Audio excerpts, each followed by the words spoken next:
Islamorada is in the Florida Keys, just 90 miles south of Miami. It's my favorite spot in the Keys, and I've visited numerous times. In today's video, I'm going to tell you the best places to eat, drink, stay, and play. If that sounds interesting, please keep watching.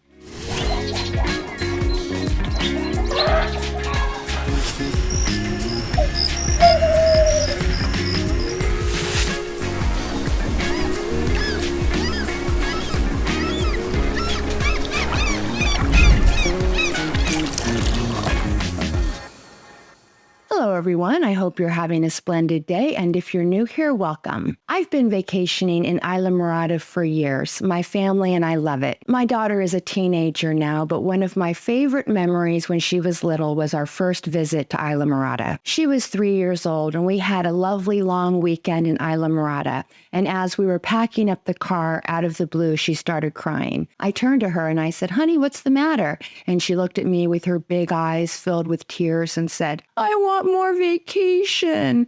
And I thought, yeah, girl, me too. So based on our years of vacationing here, I'm going to give you my best of Islamorada list. With that being said, let's dive in. Let's start with my favorite place to stay. It's called the Pines and Palms Resort. It's perfectly located and close to everything.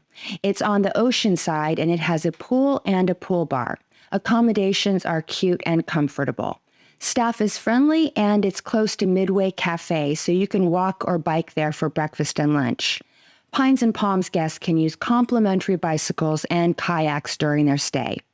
I did a video on Islamorada a while back where I go into much more detail about this resort, and I'll link it at the end if you'd like to watch. And here's my runner-up. If Pines and Palms is booked or you want to compare rates with another resort, I recommend the Drop Anchor Inn. It's another really good choice. Okay, on to activities. Let's start with boating. If you're going all the way to the Florida Keys, you're probably going to want to spend some time on the water. My top recommendation is to go to the world-famous Islamorada Sandbar, and the sandbar is only about a mile offshore. They have boats you can rent at the Hadley House, and the Hadley House is actually another good resort if you're looking for a place to stay. But you don't have to be a guest at the resort to rent the boats. For a half day, the fee is about $300, and the boats are big enough for 4 to 6 people. You can see the sandbar from the Hadley House, so you'll know exactly where you're going. The sandbar is very popular in the summer months and on holiday weekends. You will see tons of boats gather to create a huge party on the water. You do need to have some boating experience to rent the boats and take one out. And if it's windy, anchoring at the sandbar can be a little tricky. Hanging out at the sandbar is one of my favorite ways to spend an afternoon. The water is shallow, maybe waist deep, and it is so relaxing to hang out in the water, drink a few beers, and listen to music. Runner-up for activities is to take a boat tour to the lighthouse. It's called Alligator Reef Lighthouse, and it is right off the shores of Islamorada, not far at all. This historic lighthouse was named after a pirate ship that sank over a century ago.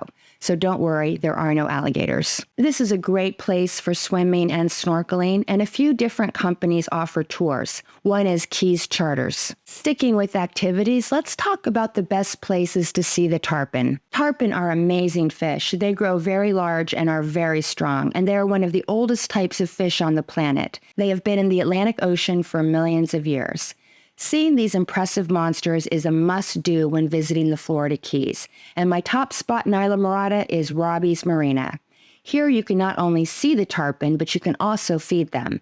You pay a few bucks and they give you a bucket of fish, but watch out for the aggressive pelicans who will try to steal your fish. At Robbies, you can also do things like rent jet skis, and you might want to try their famous Trailer Trash Bloody Mary. It's loaded with olives, celery, shrimp, bacon, and a Slim Jim. My runner-up is the Islamorada Fish Company. This is a restaurant on the water, and the tarpon just hang out there. And you don't have to eat at the restaurant if you just want to stop by and see the tarpon. Fun fact, the tarpon move out to deep water as soon as the sun begins to set, and that's because at night the sharks come in. The tarpon have a fighting chance if they meet a shark out in the deep ocean, but they've got no shot if they're in the shallows. Now let's move on to the best places to grab a drink. Sport fishing is an incredibly popular activity in Islamorada, but getting cocktailed is a close second. So where's the best place to grab a beer? For me, this is an easy one, and it's also a tie. Islamorada has two breweries, Islamorada Beer Company and Florida Keys Brewing.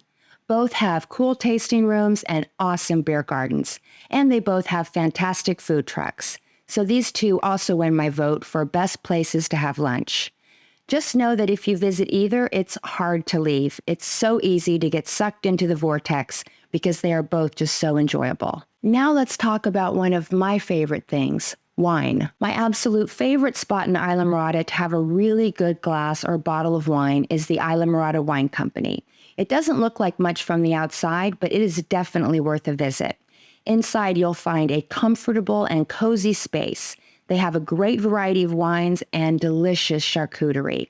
The owners, Morgan and Andy, are very friendly. This place is just a gem. So we've covered wine and we've covered beer. So let's talk about cocktails. And my favorite place to grab a fancy cocktail is Pierre's. Pierre's is a beautiful two-story plantation-style home. It was featured in the television series Bloodline.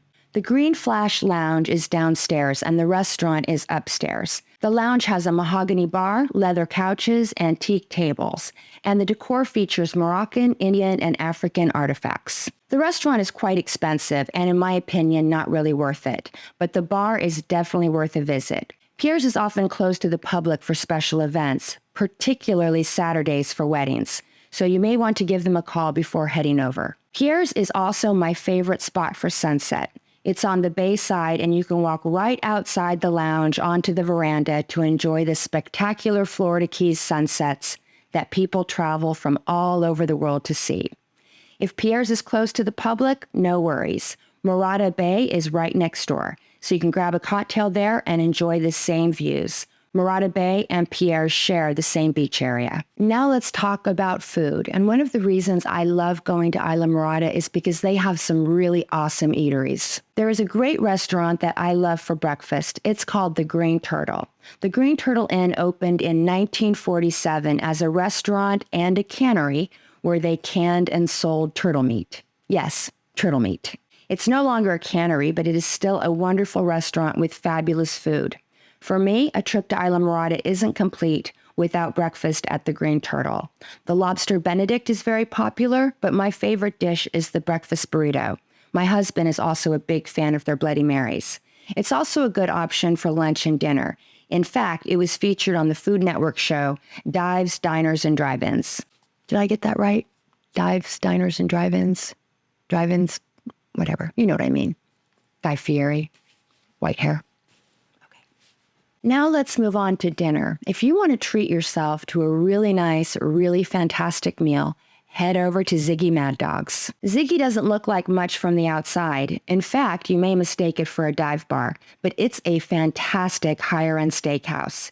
Here you can get a filet, ribeye, or porthouse grilled to perfection. I love their stuffed shrimp with champagne beurre blanc sauce.